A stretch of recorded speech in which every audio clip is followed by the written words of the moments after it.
നമസ്കാരം. മലയാളി വാർത്തയിലേക്ക് സ്വാഗതം. ഇറാനും അമേരിക്കയും തമ്മിലുള്ള യുദ്ധം ആരംഭിച്ചിട്ട് 5 മാസം തികയുകയാണ് ഇന്ന്. കഴിഞ്ഞ ഫെബ്രുവരി 28-നാണ് ഓപ്പറേഷൻ എപ്പിക് ഫ്യൂറി എന്ന പേരിൽ അമേരിക്കയും ഇസ്രായേലും സംയുക്തമായി ഇറാനെ ആക്രമിച്ചത്. ആദ്യ ആക്രമണ ദിവസത്തിൽ തന്നെ ഇറാൻ്റെ പരമോന്നത നേതാവ് അയത്തുള്ള ഖമേനി കൊല്ലപ്പെട്ടു. 5 ആഴ്ച യുദ്ധം വേണ്ടിവരും എന്ന കണക്ക് കൂട്ടിയാണ് അമേരിക്ക യുദ്ധത്തിനിറങ്ങിയത്. പക്ഷേ ഇപ്പോൾ 5 ആഴ്ച പിന്നിടുമ്പോഴും അമേരിക്കയുടെ സൈനിക ലക്ഷ്യങ്ങളൊന്നും അത്ര കണ്ട് നിറവേറിയിട്ടില്ല. ഇറാനെ സംബന്ധിച്ചിടത്തോളം വലിയ തകർച്ച ഈ ആക്രമണങ്ങളിൽ ഇറാൻ ഉണ്ടായിട്ടുണ്ട്. വലിയ നഷ്ടങ്ങൾ ഉണ്ടായിട്ടുണ്ട്. ഏതാണ്ട് 3 പതിറ്റാണ്ട് കാലത്തോളം രാഷ്ട്രത്തെ നയിച്ചു വന്ന അയത്തുള്ള ഖമീനിയെ ഇറാന് നഷ്ടമായി. ഉന്നത സൈനിക ഉദ്യോഗസ്ഥരെ ഇറാന് നഷ്ടമായി. സൈനിക കേന്ദ്രങ്ങൾ, മിസൈൽ ലോഞ്ച് പാഡുകൾ, മിസൈൽ നിർമ്മാണ കേന്ദ്രങ്ങൾ, ഡ്രോൺ നിർമ്മാണ കേന്ദ്രങ്ങൾ, ഡ്രോണുകൾ സൂക്ഷിക്കുന്ന സ്ഥലങ്ങൾ, ഇങ്ങനെ നിരവധി തന്ത്രപ്രധാനമായ പ്രതിരോധ കേന്ദ്രങ്ങളെല്ലാം അമേരിക്ക തകർത്തു കഴിഞ്ഞിരിക്കുന്നു.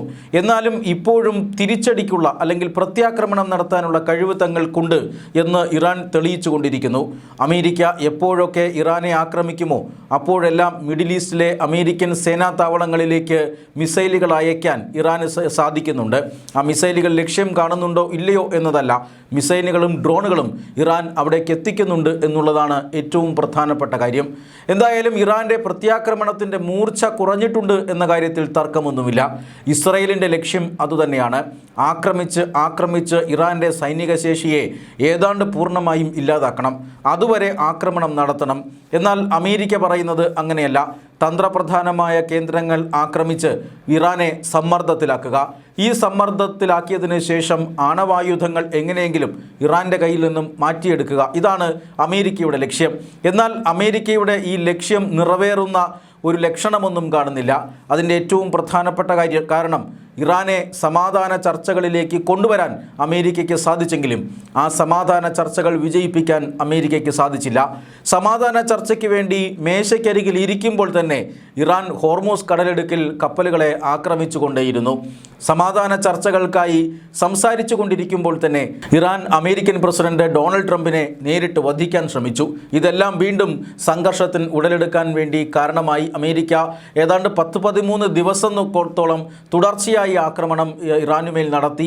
അതിമാരകമായ ആക്രമണമാണ് 13-14 ദിവസത്തോളം 2 ആഴ്ചക്കാലത്തോളം അമേരിക്ക നടത്തിയത്. അതിനുശേഷം ആക്രമണങ്ങൾ തൽക്കാലം നിർത്തിവെക്കുന്നതായി അമേരിക്ക പ്രഖ്യാപിച്ചു.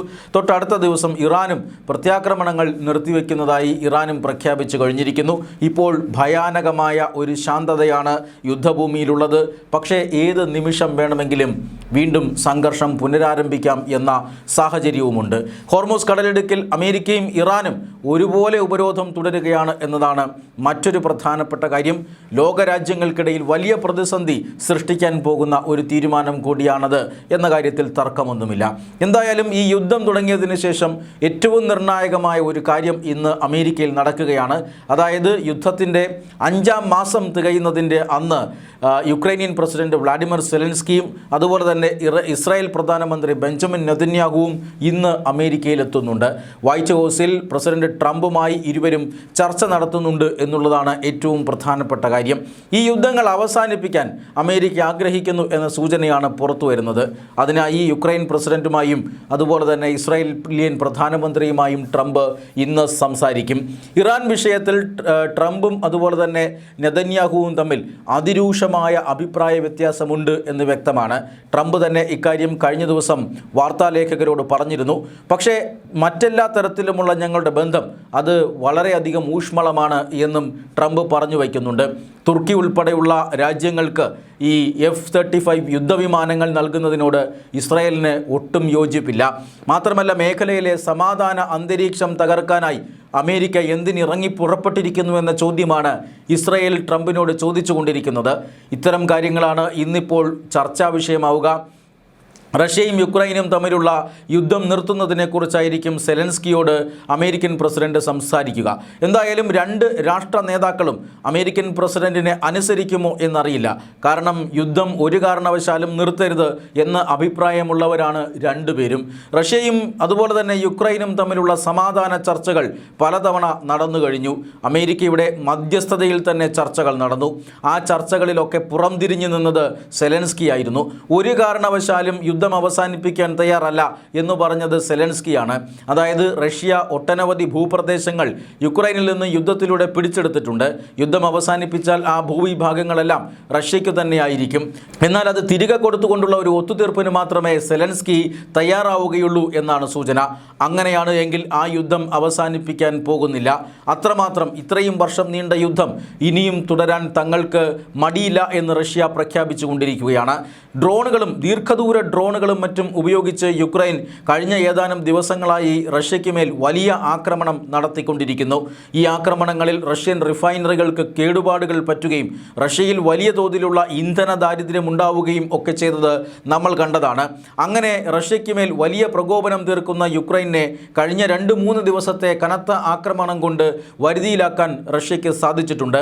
ഈ സാഹചര്യത്തിലാണ് യുക്രൈനിയൻ പ്രസിഡന്റ് അമേരിക്കൻ പ്രസിഡന്റിനെ കാണാനെത്തുന്നത്. മറിച്ച് അപ്പുറത്ത് നെതന്യാഹുവിൻ്റെയും കഥ ഇതുതന്നെയാണ്. രണ്ടാം ഘട്ട ആക്രമണങ്ങൾ അമേരിക്ക ഇറാനിൽ നടത്തുമ്പോഴും ഇസ്രായേൽ അതിൽ പങ്കുകൊണ്ടില്ല. സംയുക്തമായിട്ടാണ് നേരത്തെ ഇറാനിൽ ആക്രമണം തുടങ്ങിയതെങ്കിൽ അഭിപ്രായ വ്യത്യാസം കാരണം ആക്രമണത്തിൽ നിന്ന് ഇസ്രായേൽ വിട്ടുനിൽക്കുകയാണ്. ഇസ്രായേൽ പ്രധാനമന്ത്രി ഒരു കാരണവശാലും ഇറാനെതിരെ ആക്രമണം നിർത്തരുത് എന്ന് ഡൊണാൾഡ് ട്രംപിനോട് പറഞ്ഞിരുന്നു.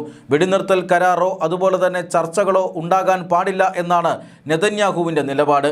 മറിച്ച് തുടർച്ചയായ ആക്രമണങ്ങളിലൂടെ ഇറാന്റെ സൈനിക ശേഷിയെ നശിപ്പിക്കണം എന്നും ഇസ്രായേൽ പറയുന്നു. എന്നാൽ അവിടെ അമേരിക്കയ്ക്ക് ചില അഭിപ്രായ വ്യത്യാസങ്ങൾ ഉണ്ടായിരുന്നു. ഇസ്രായേലിനെ കേൾക്കാത്തതുകൊണ്ട് അമേരിക്ക വലിയ നഷ്ടങ്ങൾ ഇപ്പോൾ സഹിച്ചുകൊണ്ടിരിക്കുകയാണ് എന്നാണ് ബെഞ്ചമിൻ നെതന്യാഹുവിൻ്റെ അഭിപ്രായം. ചർച്ചാ മേശയിൽ നിന്ന് നേരിട്ട് യുദ്ധത്തിലേക്ക് വരേണ്ടി വന്നത് അദ്ദേഹം ചൂണ്ടിക്കാണിക്കുന്നുണ്ട്.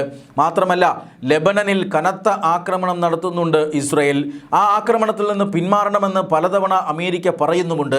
അതുകൊണ്ട് തന്നെ അഭിപ്രായ വ്യത്യാസങ്ങൾ പരസ്പരം ചർച്ച ചെയ്ത് പരിഹരിക്കാൻ കഴിയുമെങ്കിൽ പരിഹരിക്കട്ടെ എന്നതാണ് അമേരിക്കൻ പ്രസിഡന്റിൻ്റെ ലക്ഷ്യം. അങ്ങനെയാണ് എങ്കിൽ ലോകത്ത് നടന്നുകൊണ്ടിരിക്കുന്ന 3 യുദ്ധങ്ങൾ അവസാനിക്കും. അതായത് ഇറാനും അമേരിക്കയും തമ്മിലുള്ള യുദ്ധം, റഷ്യയും യുക്രൈനും തമ്മിലുള്ള യുദ്ധം, അതോടൊപ്പം തന്നെ ഇസ്രായേലും ലെബനനും തമ്മിലുള്ള യുദ്ധം. ഈ സംഘർഷങ്ങൾ ലോകമെമ്പാടും വലിയ പ്രത്യാഘാതങ്ങൾ സൃഷ്ടിക്കുന്നുണ്ട്. പ്രത്യേകിച്ചും പശ്ചിമേഷ്യയിൽ അമേരിക്ക നടത്തുന്ന യുദ്ധം. അതുകൊണ്ട് തന്നെ ഈ 2 രാഷ്ട്ര നേതാക്കന്മാരുമായി ചർച്ച നടത്തി അവർ അവസാനിപ്പിക്കാൻ തയ്യാറാണെങ്കിൽ ഞാനും അവസാനിപ്പിക്കാൻ തയ്യാറാണ് എന്ന ഫോർമുലയിലേക്ക് ട്രംപ് വരുമോ എന്നറിയില്ല. എന്തായാലും താൽക്കാലികമായി ഇപ്പോൾ ഇറാനിൽ യുദ്ധം അവസാനിച്ചിരിക്കുകയാണ്. ചർച്ചകൾ നടക്കുന്നുണ്ടെന്നും വെടിനിർത്തലിലാണ് എന്നുമാണ് ട്രംപ് അവകാശപ്പെടുന്നത്. എന്നാൽ അമേരിക്കയുമായി യാതൊരു ചർച്ചയും നടക്കുന്നില്ല എന്ന് ഇന്ന് ഇറാൻ വെളിപ്പെടുത്തി.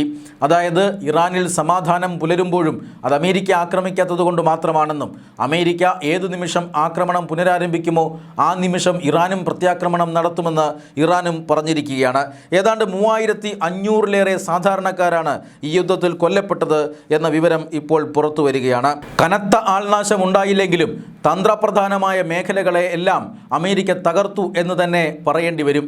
ആണവായുധങ്ങൾ അന്വേഷിച്ച് നടക്കുകയാണ് അമേരിക്ക. അത് ഇറാൻ എവിടെയോ ഒളിപ്പിച്ചു വച്ചിട്ടുണ്ട്. 60% സമ്പുഷ്ടീകരിച്ച യുറേനിയം അത് തട്ടിയെടുക്കുക എന്നുള്ളതാണ് അമേരിക്കയുടെ ലക്ഷ്യം. ഒന്നുകിൽ ആ യുറേനിയം അമേരിക്ക കൈക്കലാക്കും, ഇല്ലെങ്കിൽ ആ യുറേനിയം മറ്റേതെങ്കിലും രാജ്യങ്ങളിലേക്ക് മാറ്റണം, അല്ലെങ്കിൽ ഈ യുറേനിയത്തിൻ്റെ സമ്പുഷ്ടീകരണം അവസാനിപ്പിച്ച് സമ്പുഷ്ടീകരണം സാധിക്കാത്ത രീതിയിൽ അതിനെ നിർവീര്യമാക്കണം. ഈ 3 ആവശ്യങ്ങളാണ് അമേരിക്ക ഇറാന് മുന്നിൽ വച്ചിരിക്കുന്നത്. പക്ഷേ ഇറാൻ ഇതുവരെയും അതിലൊന്നുപോലും അംഗീകരിക്കുകയും ചെയ്തിട്ടില്ല.